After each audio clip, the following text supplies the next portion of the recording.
हरे कृष्णा दोस्तों, आप सभी का दिन शुभ और मंगलमय हो।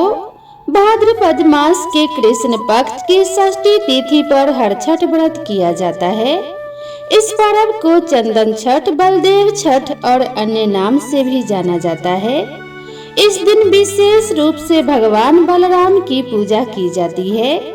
प्रदेश भर में हर छठ का पर्व बड़े ही धूमधाम से मनाया जाता है। इसमें महिलाएं अपने बेटों की लंबी उम्र और सुख समृद्धि के लिए व्रत रखती हैं। इस दौरान माताएं बिना खाना पीना खाए दिन भर का व्रत रखती हैं। इस व्रत को भगवान कृष्ण के बड़े भाई बलराम जी के जन्मोत्सव के रूप में रखा जाता है और अपने बच्चों की खुशहाली के लिए भगवान बलराम से प्रार्थना की जाती है। इस व्रत को करने वाली माताओं के लिए पूजा में व्रत कथा का पाठ करना अनिवार्य होता है, वरना उनकी पूजा पूर्ण नहीं मानी जाती। तो आइए सुनते हैं पद्म पुराण में वर्णित हल षष्ठी की व्रत कथा।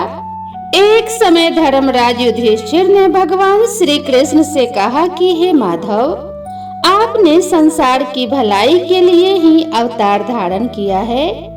इस समय सुभद्रा और द्रौपदी अपने पुत्रों के मरने से शोकग्रस्त हैं, तथा अभिमन्यु की पत्नी उत्तरा का गर्भ भी अश्वत्थामा के ब्रह्मास्त्र से खंडित हो गया है। माता पिता संतानहीन होने की वजह से अत्यंत दुखी हैं। अतः हे केशव, आप कोई ऐसा व्रत दान अथवा उपाय बताएं जिससे कि माता पिता संतान शोक से दुखी न हो और उत्तम दीर्घायु तथा स्वस्थ संतान उत्पन्न हो। युधिष्ठिर की बात सुनकर भगवान श्री कृष्ण कहने लगे कि हे राजन, मैं तुमको एक व्रत बतलाता हूँ जिसको नियम पूर्वक करने से खंडित गर्भ भी जीवन पा जाता है तथा संतान दुखी नहीं होता।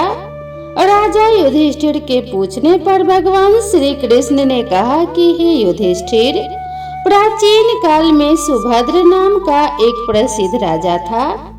उसकी रानी का नाम सुवर्णा था और उनके एक हस्ती नाम का प्रतापी पुत्र था, जिसने अपने नाम से हस्तिनापुरी बसाई।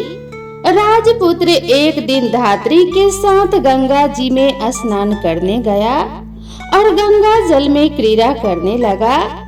इतने में ही एक ग्राह उसे जल में खींचकर ले गया। धात्री ने यह घटना जाकर रानी को कह सुनाई। यह सुनकर रानी सुवर्णा बहुत दुखी हुई और क्रोध में उसने धात्री के पुत्र को धधकती हुई अग्नि में डाल दिया। तदनंतर राजा और रानी अपने प्राण त्यागने को तैयार हो गए। उस धात्री की माँ भी अपने पुत्र शोक में किसी निर्जन वन में चली गई। वह धात्री वहाँ एक सुनसान मंदिर में शिवजी, पार्वती तथा गणेश जी की पूजा करने लगी। प्रतिदिन पूजन व ध्यान करके वह तृण धान्य तथा महुआ खाया करती थी। भगवान श्री कृष्ण बोले कि हे राजा युधिष्ठिर, इस प्रकार व्रत करते हुए उसे कई दिन बीत गए। इस व्रत के प्रताप से भाद्रपद मास के कृष्ण पक्ष की षष्ठी तिथि के दिन नगर में एक आश्चर्यचकित घटना घटी। एकाएक धात्री का पुत्र अग्नि में से जीवित निकल आया। राजा रानी ने भी उस धात्री के पुत्र को अग्नि में से निकलते हुए देखा, जिससे उनको बहुत बड़ा आश्चर्य हुआ। उन्होंने पंडितों से उसके जीवित बचे रहने का कारण पूछा। इसका रहस्य बताने के लिए शिव जी की आज्ञा से स्वयं दुर्वासा ऋषि वहां आए। राजा सुभद्र दुर्वासा ऋषि को आया जानकर उनकी अगवानी करके अर्घ आदि से उनका पूजन किया तथा बारंबार नमस्कार करके धात्री के पुत्र के जीवित निकलने का कारण पूछा।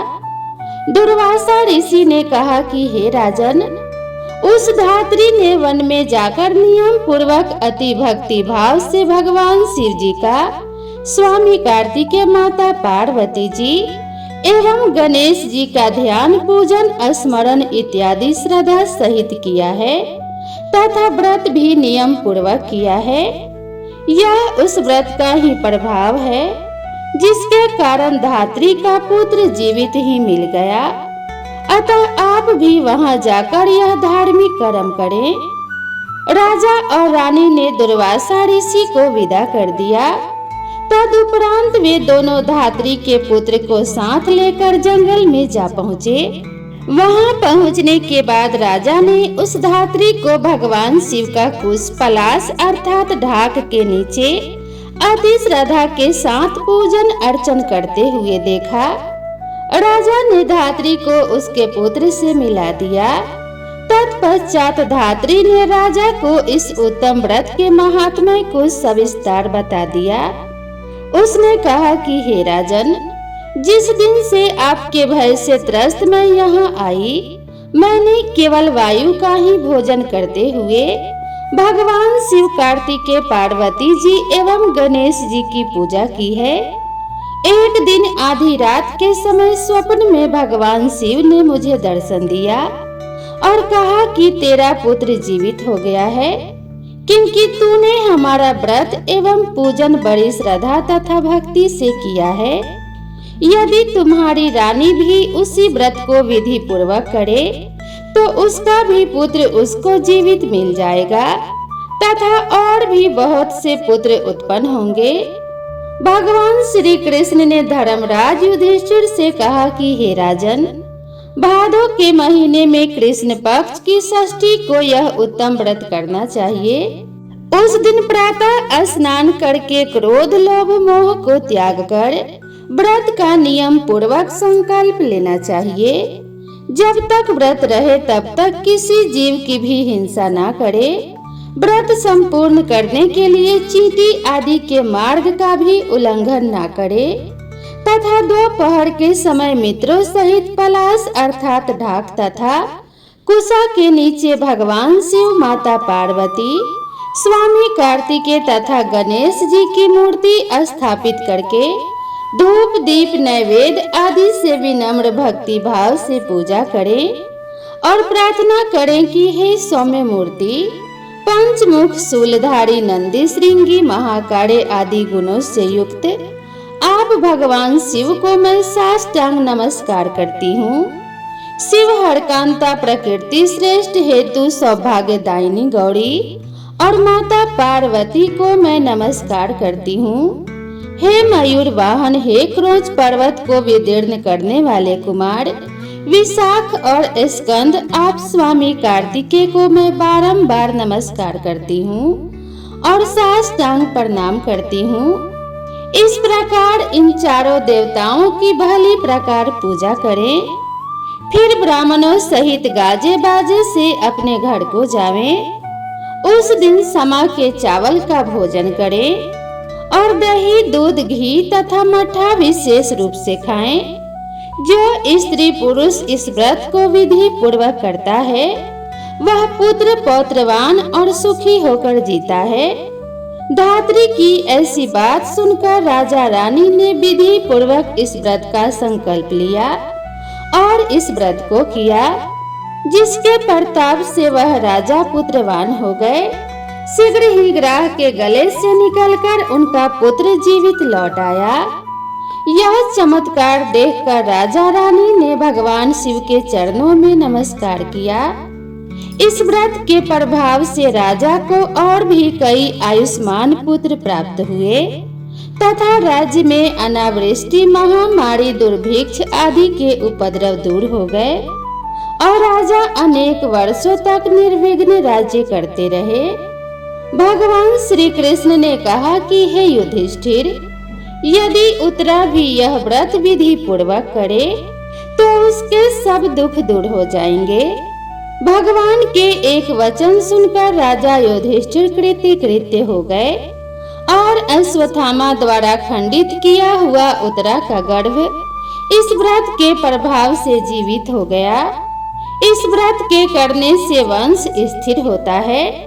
इस प्रसंग को भगवान श्री कृष्ण ने राजा युधिष्ठिर से कहा तथा दुर्वासा ऋषि ने राजा सुभद्र से कहा, हे राजन, इस व्रत को करने के उपरांत फिर उसको शास्त्रोक्त रीति से उद्यापन करें उद्यापन में स्वर्ण महिषी गौ और वस्त्र ब्राह्मणों को दान में दें।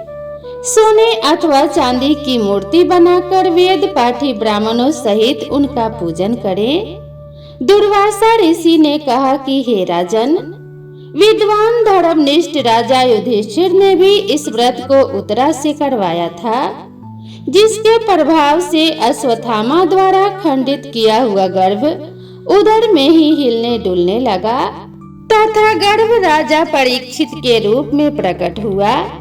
जो कोई मनुष्य यह उत्तम व्रत करता है उसके सब कार्य सिद्ध होते हैं तथा सभी प्रकार के दुखों का नाश होता है। पुत्र और पौत्रों की प्राप्ति होती है तथा अंत में मोक्ष की प्राप्ति होती है। तो प्रेम से बोलिए भगवान शिव और माता पार्वती की जय, श्री कृष्ण और बलराम जी की जय। तो दोस्तों, मैं आशा करती हूँ आप सभी को यह कथा जरूर पसंद आएगी। वीडियो पसंद आई हो तो वीडियो को एक लाइक जरूर करें और इसी तरह की नई नई कथाओं और नई नई कहानियों के लिए मेरे चैनल से जुड़े रहें। तो मिलते हैं इसी तरह की नई कथा और नई कहानी के साथ। तब तक के लिए राधे राधे।